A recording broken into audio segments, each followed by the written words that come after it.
আসসালামু আলাইকুম। আমরা এখন আছি হচ্ছে বোনারপাড়া রেল স্টেশন।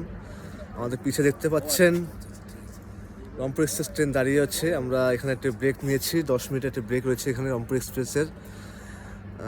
তো সব মিলে ভালোই, শীত শীত একটা ভাব এবং স্টেশনটা খুব সুন্দর স্টেশন। আপনারা দেখতে পাচ্ছেন খুব সুন্দর একটি স্টেশন এবং পিছে রয়েছে ট্রেনটি। এখানে স্টাফ চেঞ্জ হবে, সেই জন্য একটু লেটে ছাড়বে। তো এখানে আমি আমার যে ট্রেন পরিচালক ভাই রয়েছে তাদের সাথে কথা বলি। ভাই, কেমন আসলেন এবং কেমন লাগছে শীতের এই রাতটি? আসসালামু আলাইকুম। আলহামদুলিল্লাহ, এই পর্যন্ত দারুণ আসলাম, ভালো লাগছে। তবে যত আগাচ্ছি ততই ঠান্ডা বাড়ছে। ঠান্ডা বাড়ছে, শীতের এই রাতে ঠান্ডা অবশ্যই বাড়ছে। ঠান্ডা যতই বাড়ছে টেনশনও তত বাড়ছে, এছাড়া আর কোনো কিছুই নাই। তবে যাত্রাটা আলহামদুলিল্লাহ দারুণ হচ্ছে, খুব ভালো হচ্ছে। আপনার কথা বলার সময় আপনার মুখ থেকে ধোঁয়া বেড়াচ্ছে, আমাদের মুখ থেকেও ধোঁয়া বেড়াচ্ছে। তো আমরা বুঝতে পারছেন শীতের তীব্রতা এবং সব মিলিয়ে দারুণ একটি অনুভূতি। আমরা এখন আছি বোনারপাড়া রেল স্টেশন। ধন্যবাদ সকলকে।